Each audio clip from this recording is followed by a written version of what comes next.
As the 2020 race heats up to be a battle over whose mother washed more floors for less money, we ask when victimhood became a substitute for virtue.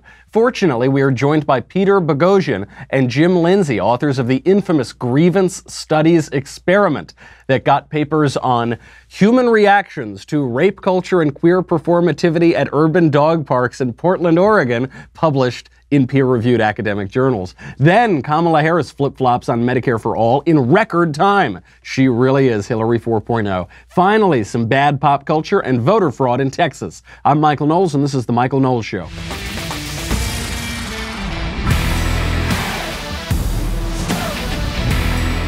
New date, new time. Our next episode of Daily Wire Backstage has been rescheduled for the evening of February 5th. Daily Wire God King Jeremy Boring, Ben Shapiro, Andrew Klavan, Alicia Krause, and little old me will be smoking stogies, breaking down the issues of the day, separating the MAGA from the non-MAGA, and enjoying those sweet, sweet, delicious leftist tears. Will we finally see President Trump deliver the State of the Union? I don't know, maybe. Tune in on Tuesday to find out. As always, only Daily Wire subscribers get to ask the questions, so make sure to subscribe today. A lot to get to today. The Howard Schultz for President campaign is rolling along beautifully. It is creating big divisions within the Democrat Party. It is causing Kamala Harris to immediately switch up her strategy for 2020, and it's all leading toward victimhood and grievance. Howard Schultz just doesn't get it, but our guests coming up, Peter Boghossian and Jim Lindsay, do. First, let me tell you about Spear. We'll make a little money, honey. Listen, when you write, I know this better than anybody, sometimes you're just staring at a blank page. Now, for some of us, this becomes a best-selling book, but for others, it's really frustrating, and it's called writer's block. Spear fixes this. Spear is not a word processor primarily, it is a thought processor. And that blank page is not a very good thought processor, but Spear helps you organize your thoughts. You can move it around. It's ingenious. I really like it. I've been using it myself. Most people hate writing because they can't organize their thoughts. Spear can make that happen. It's like working with Legos for words. All your content is auto-saved, backed up, and encrypted. You can create your best written work for articles, books, documents, or whatever else you dream of. A lot of people write into me, they say they have trouble writing columns or writing blogs or writing a book. They want to know how to get started. Spear is a great way to get started because it will make organizing your thoughts so much easier. This week, my listeners can get Spear for just $3.75 per month for your first year of service. That's a 25% discount off the regular price. Sign up today by going to spear.com/Knowles, Knowles. That is Spear with an E, like who? Like Shakespeare. If you don't know that, then organize your thoughts, you know? Come on, man. Get on it with Spear. Check it out, spear.com/Knowles. Okay. The Howard Schultz for President campaign could not possibly be going better. Howard Schultz was on MSNBC. He's discussing his independent bid for president. He's been a lifelong Democrat, but the Democrat Party has moved very far left. He could never win the Democrat primary today, so he's running as an independent. This is a billionaire, and already Democrats are throwing tomatoes at him. They don't want him to run. They hate him. He's a plutocrat. He's a billionaire. He's a straight white man. Here is how Howard Schultz responds. Why not just run as a Democrat? We know you are a Democrat. You've given to Hillary Clinton. You've supported her candidacy. I have been a Democrat, but I am. So are you no longer a Democrat? No, I'm not a Democrat. I don't affiliate myself with the Democratic Party, who's so far left, who basically wants the government to take over health care, which we cannot afford, the government to give free college to everybody, and the government to give everyone a job, which basically is $40 trillion on the balance sheet of $21.5 trillion. We can't afford it. What can we do? What we need is comprehensive tax reform. What we need is sensible solutions to immigration. All of these things cannot happen under the current environment. Now, I've also been criticized for being a billionaire. Let's talk about that. I'm self-made. I grew up in the projects in Brooklyn, New York. I thought that was the American dream, the aspiration of America. You're going to criticize me for being successful? Yes. I'm not going to criticize you for being successful, but the Democrats will criticize you for being successful because the left gets everything backwards. We've talked about this for weeks now on the show. It's become clearer every day. The left gets it all backwards. To a large portion of America, being a self-made billionaire is not the dream. For a large portion of America, to the left, the American dream is to be the most aggrieved.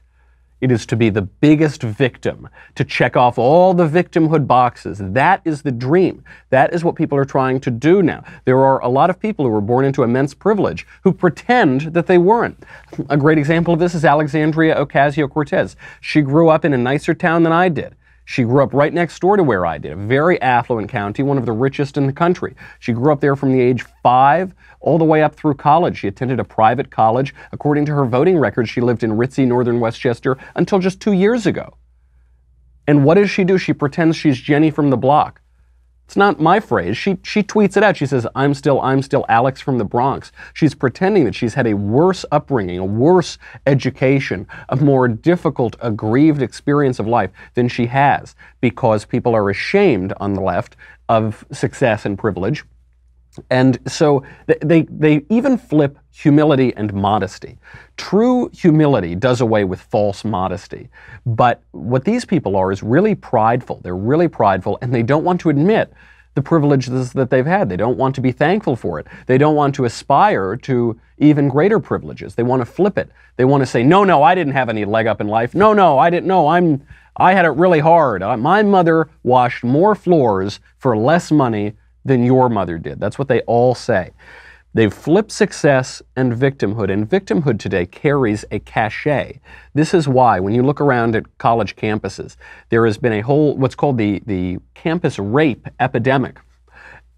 So many of the biggest of these stories, the most widely read, the UVA story, the gang rape story in Rolling Stone, so many of the high-profile stories have proven to be hoaxes. The Duke Lacrosse one, obviously, Mattress Girl at Columbia. On and on. We did a show about a month or two ago where we went through about a dozen of these. Why is it that all these huge stories turn out to be hoaxes? Because victimhood carries a cachet. It carries a social currency. People want it. They think it makes them more virtuous. And this is our new vision of the world from the left. This isn't how the right views things, and this is creating a real division. It's why Howard Schultz's candidacy will probably hand the election to Donald Trump, so thank you, Howard. But also, it would be quite instructive to America, because I do think there are people who are traditionally on the left or traditionally Democrats who say, gosh, they're really getting everything backwards here. Gosh, I don't want to live in a world where victimhood is something to aspire to. Maybe, and so his candidacy, I think, will show that fissure in the Democrat Party. The trouble for him is that the people who think that, I think, are just going to vote for Trump. I don't think that they're going to vote for Howard Schultz. It's that issue, the sort of, I'm a fiscal conservative but a social liberal that we were talking about yesterday. The actual people who want that very narrow appeal are pretty small, but the people who are traditionally Democrats, they consider themselves progressive, they don't care about sexual issues. They haven't really thought through pro-life. Whatever. They want to be reasonable. They see the left right now spiraling down, and things happen slowly, and then they happen all at once.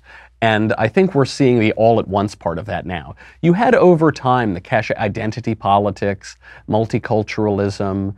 Okay, now this is certain privileges are bad, okay, And now we're spiraling down into this subjectivism, this idea that we have to invent our own pain, we have to invent our own realities. You even had then Anthony Kennedy, when he was on the Supreme Court, say that people have a right to define reality. But of course, nobody has the right to define reality.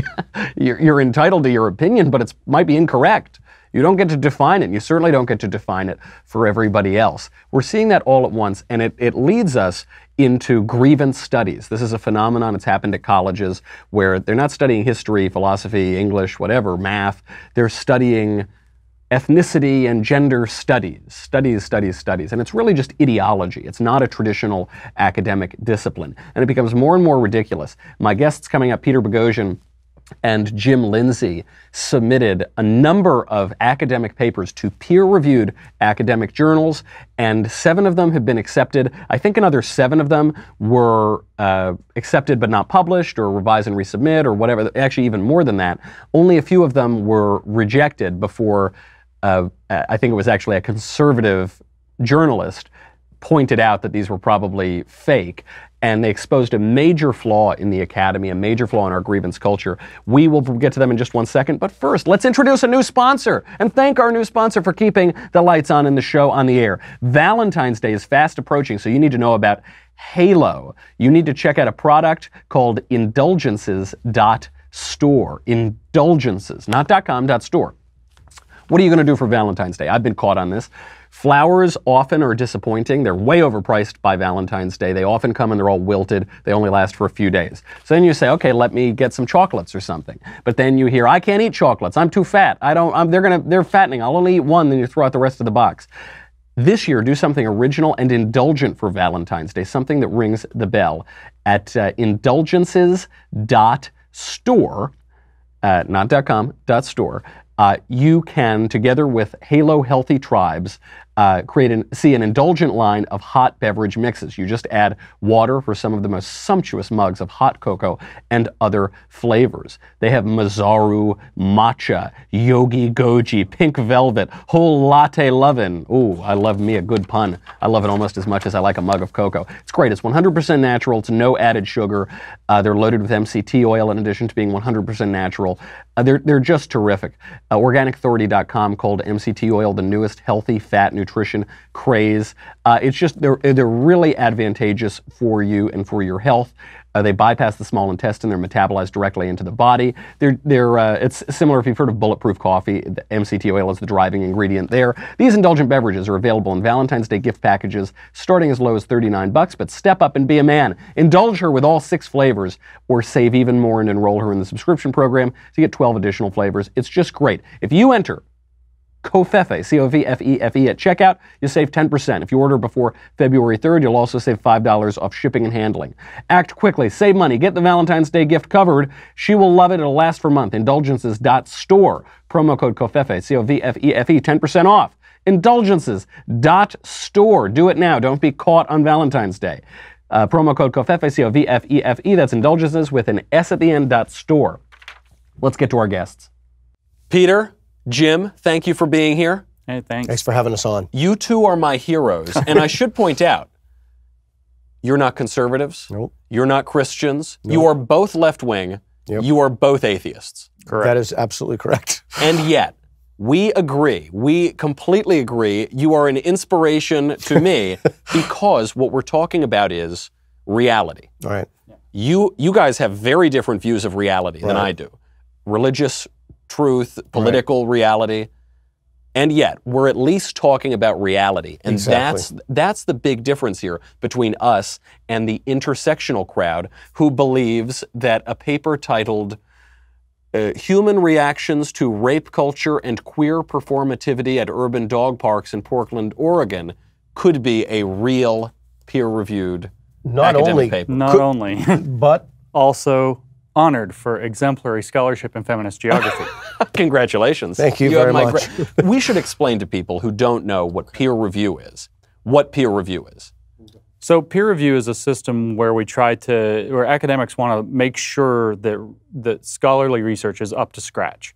So the idea would be, I want to write a paper, I've done my research, I've read things, maybe I did an experiment, maybe I did this, and before I'm going to publish that paper, I'm not going on my blog and putting it out there. Before I publish that paper, I'm going to send it to other experts in the field who know their stuff.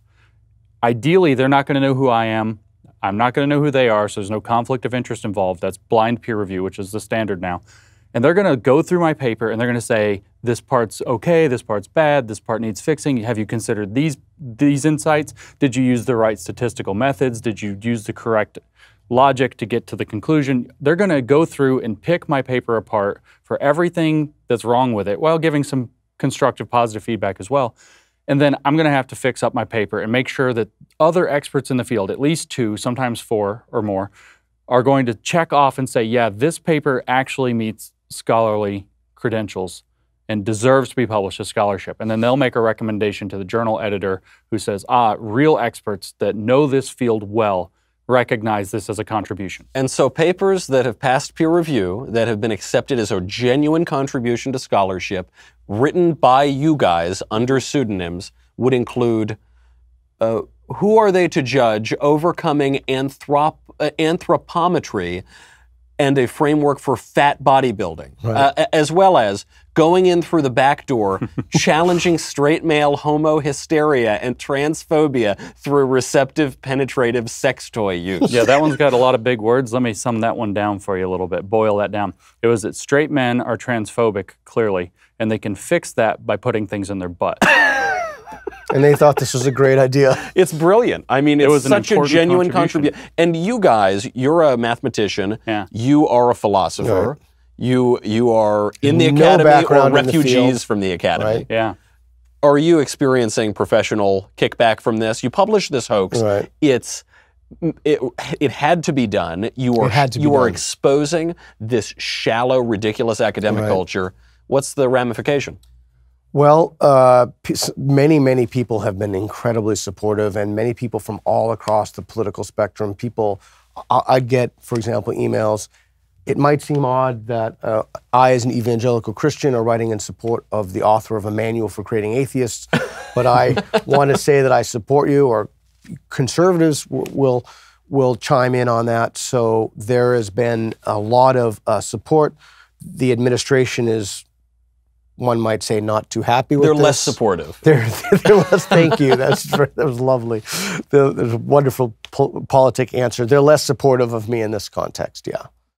Now, what you have done is actually a great service to the academy. There is a crisis of the academy. We saw just in psychology, there was that replication crisis a few years ago. They couldn't replicate all of these studies. Peer review, by the way, for those of you who have friends in academia, has been so abused. Very often it's professors pass this down to grad students who skim, who let the nonsense go through. This is a major crisis. And one of the biggest issues is, I notice as a millennial, a lot of millennial friends, millennials are supposedly the most educated generation in history. And they certainly have the most degrees, the most credentials, most of them go to college. And yet they might be the most ignorant generation I've ever come across. How does that work? What is the conflict? Well, if it depends on what they're being taught and how they're being challenged, right? To become truly educated means not just to be exposed to lots and lots of courses, but to be exposed to relevant ideas within your field, but also challenging ideas that make you think outside of your field. I see there's actually this kind of internet subculture movement building up to try to find an alternative to the university, and I don't like it personally. I think that the idea of the university in its essence should be that same as peer review, you have experts who guide students and challenge their thinking, give them viewpoints that they don't agree with, and make them work through how they might understand that perspective better. And if it's wrong, they should learn to articulate the arguments for why it's wrong. And if it's right, then they can try to work through some of that. But there's been this increasing institutionalization of a certain kind of thought that our papers are really trying to dig into, is that there's a certain shallowness, like you were saying, to if we're going to talk about issues of cultural relevance like race or gender or so on, then you don't have to. You just know the right answer. This is the right answer. If you put that on your test, you get the grade, and if you don't, you don't. So you have this problem, and then you go into institutionalizing that into the general education requirement instead of, say, something like civics or Western civilization. I had to take American history. Many of my friends were dependent on a degree at my school. What a bigoted school would make you take American history. I'm so outraged. It was required for every degree except engineering, and they had to take Western Civ. I don't know why, but whatever. Yeah. And so these were things that were happening before, but now you can fill this in with Asian studies or some such. And so there's a degree of that happening, I'm sure. There have also been, other factors, not to put it all on like grievance studies, because, for example, when I was finishing my degree, they actually, in my state, which was Tennessee, by state mandate, cut the number of hours required for a bachelor's degree so that more people would be able to get them. So there are political factors as well. Right. Lowering of standards. Lowering of standards. Yeah, and one of the things that I've seen happen that I'm deeply concerned about is that there's a lack of intellectual diversity in the academy. Yeah. And I think it's a tremendous problem when, for example, and I don't know, this may showcase a difference of ours, I don't know, I've never spoken to you about this, but a person in my class had commented about he does not believe global warming is anthropogenic. And he said, And I thought this was a great point. It's totally legitimate. Why should we believe this? We already know that the overwhelming majority of professors are, you've proven it, they adhere to a radical leftist intersectional worldview. They're the same folks writing this, so why should I believe that? Right, their credibility is so in question. Yeah, that's why we need more diversity in the academy, and that's why we need to look at the scholarship that comes out. We need something to rely upon, and we can't do that now. And this, to your point before, I love the university.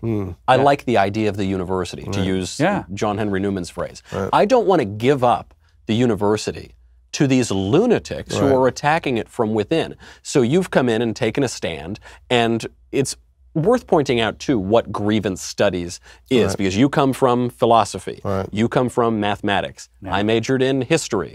These are liberal arts. These are, now, increasingly in universities, you'll have new departments, women's, gender, and anything sexuality with studies in it. It's any of the studies. There's a kind of irony here, because whenever there are these new women's studies, gay studies, whatever studies, the studies always likes and approves of the thing that it's studying, except for American studies. That is the one studies department that actually despises the object of its studies. When did these crop up? When did the Deputy Assistant Dean of Inclusion and Sexual Studies, when did this happen and start gutting our university? How surprised are you going to be to find out it was the late 1960s?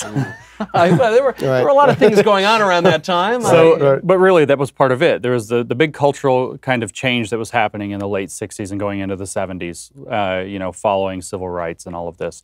And the university really wanted to be on the vanguard of that. They wanted to showcase diversity, and they wanted to have more scholars that were women and that were of racial minorities, and try to be on the forefront of making a more diverse professional class. Hey, hey, ho, ho, Western Civ has got to go. Well, not quite chanting yet, around. But now. And what happened was they started to create these kind of boutique departments around very politically fashionable ideas like women's studies, feminist studies, race studies, etc. And because of a number of factors that can get pretty complicated, and it's a lot of inside baseball, they never really got challenged. Exactly. They also simultaneously picked up the very fashionable postmodern deconstructive philosophy for doing their stuff. So this is what I want to actually get to, because I saw dear old Yale crumbling during just my 4 years there. I saw this really pick up fast. I mean, you had kids screaming at their professors by the time I graduated. One thing I notice is that we all agree on reality. We all agree that reality exists. Exactly. We're arguing over these facts. There's also this radical subjectivism now, which says there's no truth. There's your truth and my truth. Where does that idea come from, and where is that leading us, and how do we fight that? Well, we have a whole minute left, so I'm sure you can answer that question. The deep answer is that's postmodern deconstruction. It goes back to the 60s, these French philosophers. The narrow answers in the late 80s and 90s, it took a turn. You had race scholars like Kimberly Crenshaw and gender scholars like Judith Butler who were saying things like, we know identity must be real because oppression based on identity is real. And if we want to change things, if we want to have effective activism, progressive activism, we need to admit that those are real and then continue to use our deconstructive methods to deconstruct the conversations around those objects. So we agree on reality existing, and we mean one particular thing by it. They would say they agree that reality exists also, but that it's rooted in the one real thing is oppression based on identity, which is always based on and the moral oppression, the clearer view of reality. Yeah. This is such a brilliant observation. I have never heard this before, but you have explained it. Sometimes when I'm on college campuses, people ask me, they say, how is it that the intersectional left can so embrace identity as this absolute, but then they become subjectivists when it gets to identity. A man can be a woman, a white lady can be a black lady, it's all kind of fluid. And your answer is because of the reality of the oppression. So as long as you can claim victimhood, as long as you can claim oppression, the details of the identity from which you get the oppression, that's all malleable. It's just all about the oppression, the grievance, this. And the more oppression variables one has, the clearer view of reality. Yeah, that's called standpoint epistemology, which is a kind of related thing to another thing called critical constructivist epistemology. This all has like real deep, I mean, it's real academic stuff. Right. We called critical constructivist epistemology grievance studies. It's a little bit easier to grasp what's going on there. And the idea with these, especially standpoint epistemology, is that there's always a power dynamic. And if you're on the upside of the power dynamic, you are, let's say, a man who lives in a man's world. So you have one perspective, man and man. But if you're a woman who lives in a man's world, now you have the woman perspective, and because you live in the man's world, you have the man perspective too. Therefore, you know more things. Right. Plus, you get to claim oppression and victimhood. And you add another variable to that, black, disabled, they get trans. even more what do they call it? Strong objectivity, is what Sandra Harding called that. Yeah. You get more access to know the truth in your personal subjective experience by having oppression in a as power. a Christian, that must be horrific. Truly shocking. Truly, the entire world is upside down. Right. This is so interesting, though, and it's why I love that real academic people such as yourselves did this hoax, because the hoax it's really funny. An ethnography of restaurant masculinity, themes of objectification, sexual conquest, and masculine toughness in a sexually objectifying restaurant. That was accepted and published. I mean, just wonderful.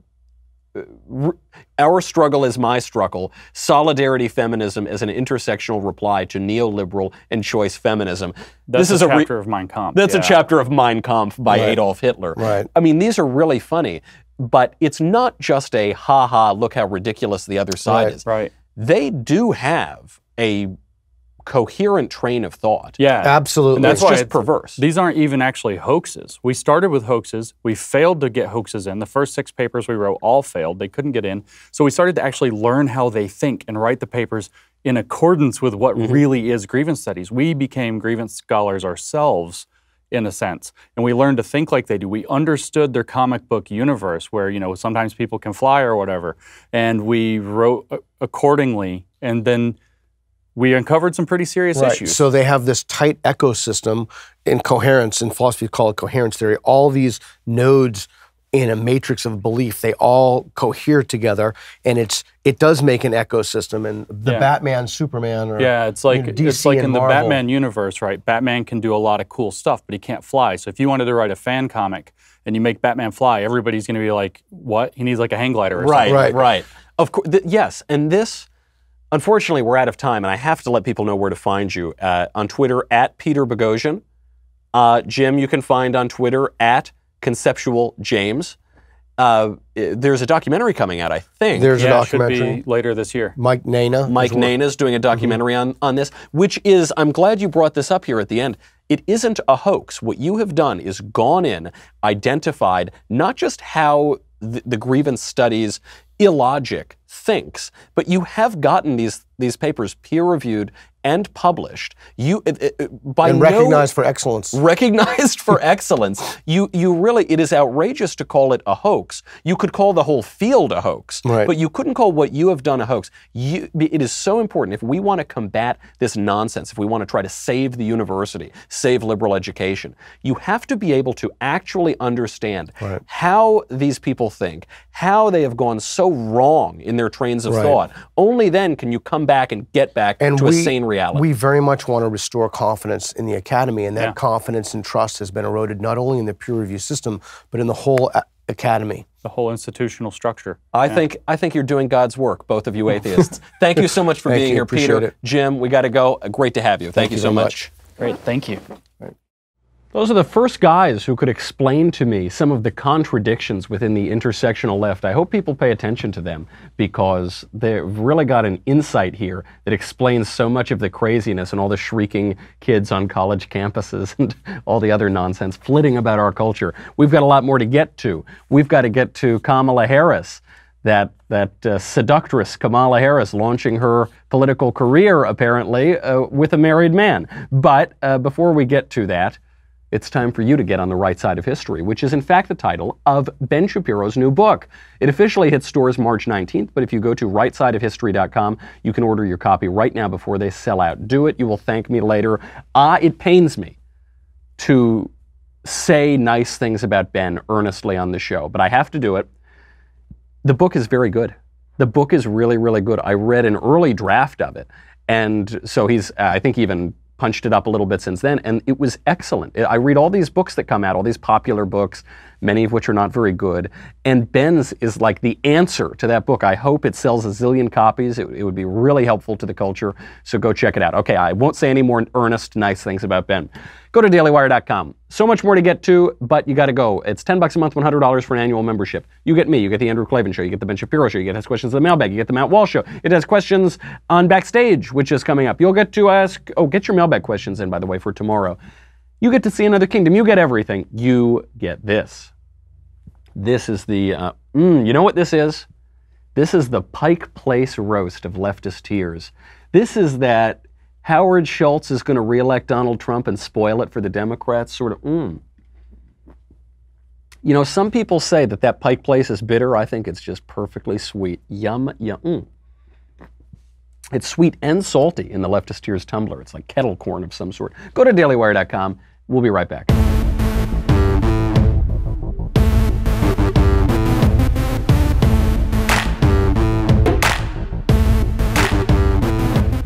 All of this talk about grievance politics has got me feeling aggrieved, and I am feeling aggrieved because Hillary Clinton is not running for president. Jeff Zeleny is reporting that Hillary Clinton is not closing the door on running for 2020. Do you think she would actually do it? Look, you know, I take her at her word. She's not running for president. She's not running for president. This is according to John Podesta, her spirit cooking warlock of a former campaign chairman. It sounds like Hillary is out.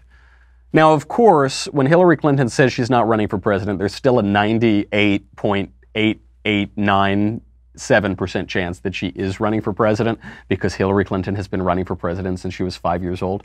But unfortunately, it sounds like she's not going to run. It's too bad. Fortunately for us, we have Hillary Clinton 4.0, also known as Kamala Harris, who is running. So yesterday, we showed a clip of Kamala Harris endorsing Medicare For All, the most extreme socialist form of health care.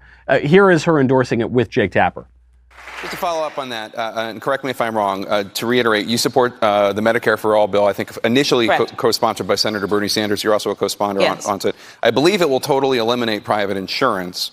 So for people out there who like their insurance, they don't get to keep it? Well, listen, the idea is that everyone gets access to medical care. And you don't have to go through the process of going through an insurance company, having them give you approval, going through the paperwork, all of the delay that may require. Who of us has not had that situation where you got to wait for approval and the doctor says, well, I don't know if your insurance company is going to cover this? Let's eliminate all of that. Let's move on. Let's eliminate all that. Let's move on. This is Kamala Harris. That was her yesterday, I guess. The CNN ran that article. They ran that clip because it was aired on CNN. They then updated the article. This came out this morning. They said, quote, as the Fuhrer grew, not the former leader of Nazi Germany, Fuhrer, F-U-R-O-R. As the Fuhrer grew, a Harris advisor on Tuesday signaled that the candidate would also be open to the more moderate health reform plans, which would preserve the industry, being floated by other congressional Democrats. It represents a compromise position that risks angering Medicare For All proponents who view eliminating private health insurance as key to enacting their comprehensive reform. So what does this mean? Kamala Harris comes out there and says, yeah, let's destroy a sixth of the American economy. Let's just eliminate it. Boop, gone. And obviously, those companies, those private insurers, private healthcare providers, people who like having choice in their healthcare, there was huge blowback there. And so Kamala Harris says, okay, well, maybe I didn't quite mean that. Now, this is how we know that she's Hillary Clinton 4.0, is she's a weather vane. Whatever way the wind is blowing, she's going to do it. She began her career, according to former San Francisco Mayor Willie Brown, by dating a married man. That came out yesterday. A married man who was like 20 or 30 years older than her. He said yesterday, the guy who did this, married man, dates Kamala Harris and says, oh yes, yeah, I dated her, and then as a result, I put her on some influential committees, and look where she is today. This is a woman who will do whatever it takes to become president.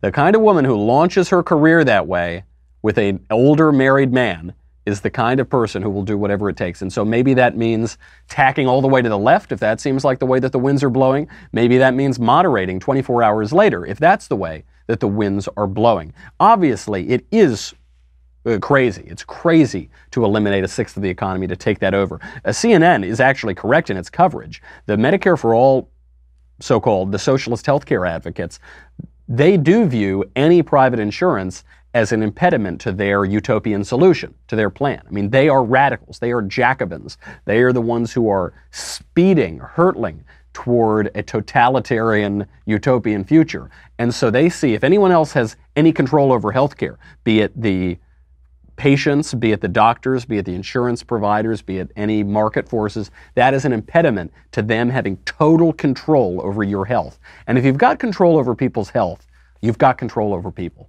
This is why making the healthcare industry socialist, why a government takeover of healthcare is different in kind from takeovers of other industries. It would also be a big deal if the government took over the oil industry. It would be a big deal if they took over the computer industry. It would be a big deal if they took over those industries too.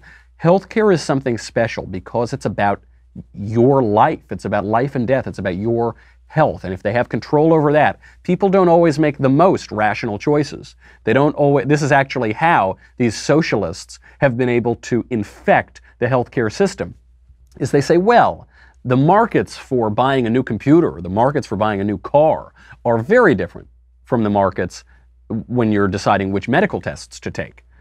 They have a certain point. We do care more about our health than we care about which car we drive, but nevertheless, human nature doesn't change. And when you can see costs, when you can see incentives, when you can have freedom to choose what kind of care you want to get, you are going to make choices, by definition, that are more tailored to you, to your preferences, to your health, than if some government bureaucrat does it. But that's what they're playing on. That's what the socialists are exploiting. It's a real vulnerability. So Kamala Harris now is tacking back to the other end. Why? She's responding in many ways to Howard Schultz, and she's responding to Mike Bloomberg. Mike Bloomberg, another zillionaire, my former mayor of New York, who was a Republican for 5 minutes, but he's really a lifelong moderate Democrat, and a nanny state kind of guy. He banned smoking in New York. He wants to ban guns. He's just a billionaire, elitist, I know better than you, I'm your benevolent better sort of guy. I mean, he's got the Howard Schultz vibe to him.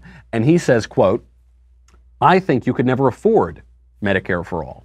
You're talking about trillions of dollars. To replace the entire private system where companies provide health care for their employees would bankrupt us for a very long time. It's just not a practical thing. Yes, of course that's true. So Kamala Harris today is swinging back. You got to remember, the 2020 race has not even really begun yet. There are a lot of undeclared candidates right now. Not many candidates have declared. And we're going to see which way the wind blows. I mean, politics has been pretty volatile for the last 2 years. If in the course of 1 week we can tack back to the center, say we're going to preserve private insurance. No, we're going to have pure socialist, single-payer, government-run healthcare. No, back and forth. We're going to see. And what is going to define which way it blows are the candidates who are in this race. And when you've got 20 candidates in the race, plus at least one independent Democrat in Howard Schultz, maybe 2 independent Democrats in Mike Bloomberg, they're going to define it. It's going to be very volatile, and we're going to see. You know, the only thing we can predict right now is that we can't predict anything. If you had asked a year out from the 2016 election who is going to be the Republican nominee, very few people would have told you Donald Trump. And he, in so many ways, defined that election. He pushed the bigger issues of immigration. He pushed the issues of defeating ISIS. He pushed the issues of building a wall, securing our country, even economic protection. He pushed all of those things, which were not really at the forefront before him. Kamala Harris is obviously not going to be the leader here. She's the follower. She's the Hillary Clinton. She's not going to set the tone. She's going to be the weather vane. But if a candidate is bolder than Kamala Harris and can have the courage to set the tone, probably that's going to be the person who's going to be leading in the field. That's going to be the person that other people are going to follow. Unfortunately for Democrats right now, they have a whole field of cowards. They don't have anyone, for all of her wackiness and wicked ideology, Alexandria Ocasio-Cortez would be a candidate that people could rally behind on the Democrat Party. It's no coincidence that 74% of Democrats say they would vote for her for president. Thank goodness, mirabile dictu, she's too young to run right now. But I think that's the sort of thing that our present politics is going to reward. Kamala Harris is a pretty smart candidate, but if she doesn't get a little bit bolder, she's going to fall way behind, which also wouldn't be a terrible thing. We talked about all the good news in pop culture yesterday as it relates to abortion. People finally realizing that babies are babies. Even while politicians like New York's Andrew Cuomo legalize the wholesale slaughter of babies, the pop culture, TV shows, they're kind of understanding it now. They're even making dark jokes about how babies are babies. This is not the case with the transgender ideology. Kate Hudson, last week, came out and said she was going to raise her daughter genderless. She said, quote, "I think you just raise your kids individually regardless, like a genderless approach. We still don't know what she's going to identify as. I will say that right now she's incredibly feminine in her energy, her sounds, and her way. Probably because she's talking about a baby girl. That's probably why she's feminine. If she were a baby boy, she probably wouldn't be feminine. She wouldn't be a she. So now she's coming out and saying, I'm not going to raise my daughter genderless. Which does she want Mother of the Year for that? Does she want a cookie? I'm not going to abuse my child. Oh, great, good, hooray, good job, She's saying she was taken out of context by clickbait websites. But she wasn't. You heard the quote. She said it. That was what she said. And she's buying into a popular culture that pushes this. I don't watch the show Supergirl because I'm a person and therefore I don't watch nobody watches this show. But there was a clip going around of it where one of the characters is describing coming from the alien planet Knowles, but that isn't what really defines her identity. So when did your mom come from Knowles? When she was 18. The night before she fled her planet, she had a dream about a farmhouse where she would meet her true love. And she saw a bunch of random coordinates that she plugged into her craft, and she landed on Earth in Parthas. A human family took her in, farmers, and she fell in love with their son, my dad. Wow. Yeah. I can't imagine having grown up anywhere else. Because you have parents from 2 different planets? Yeah, but also because I'm trans. I always knew that I was a girl. My parents were amazing. They affirmed my authentic self and helped me transition young. I've always been able to be open about who I was in Parthas. I'm not saying it was easy. There were definitely people who didn't understand. But the town's ethos of inclusion is strong, and I think if I grew up anywhere else, it would have been a lot tougher. Thank you for sharing that with me. Of course. This is actually a pretty insightful scene. I mean, it's absurdly written. It's not good art in any way, but it's pretty insightful in its ideology because it is, in fact, the case that transgenderism is just as real as the alien planet Knowles. They are exactly as real. They have exactly as much to do with reality. Science fiction and reality are now indistinguishable on the left. There's no difference. Why is this? In part, I think this is because, as we always say, politics is downstream of culture. Culture comes from the cult and the religion and what one worships. And so we have myths. We have founding myths in our civilization. Myths that seem to bear out throughout many civilizations. The same kinds of stories, the echoes of our ancient past, come out throughout all these various societies. Why? Because they tell us something about our human nature. And then in the case of Christianity, Christianity is the true myth. It is where myth and the literal world coincide in a person, in a place, in a time, who in the incarnation and in the crucifixion and the resurrection. When those are the stories, real and mythological, that define your world, you have a certain civilization. You have what would have been Western civilization until our postmodern era. But now that that is gone, now that religiosity is on the wane, the nuns are up, an uncultured generation, a basically ignorant generation has risen up, we still need stories, and so we fill them with kind of weird science fiction. Now the only myths people talk about are Harry Potter, or science fiction. The only movies people go see are the superhero movies. They're the only movies that dominate at the box office. The popular culture is very influential. And right now, this transgender question is all throughout pop culture, where it's on Orange is the New Black, Transparent, I Am Kate, Tangerine, A Fantastic Woman, The Danish Girl, on and on. There are like 10 people who are confused about their gender in the country, and there are 10 pieces of pop culture that come out every year on this question.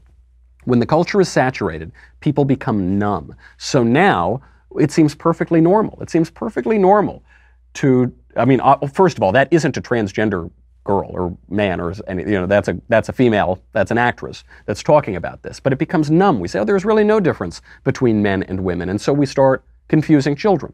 We start injecting them with hormones, as this scene is advocating. We start putting kids in drag and having men at bars throw dollar bills at them, as is happening now. We begin to abuse children, it seems perfectly natural to us, because we just have these narratives swirling around, but the narratives aren't true. They come from false myths. They come from false stories and false ideas. Everybody's got to serve somebody, and either you will ground your view of the world in reality, in real fact, in true myths and in the myths, or you will fall into fantasy. And fantasy, when you live out of accordance with reality, it has really terrible effects for people, for society, for politics, all around. That's our show. Get your mailbag questions in. In the meantime, I'm Michael Knowles. This is The Michael Knowles Show. I'll see you tomorrow.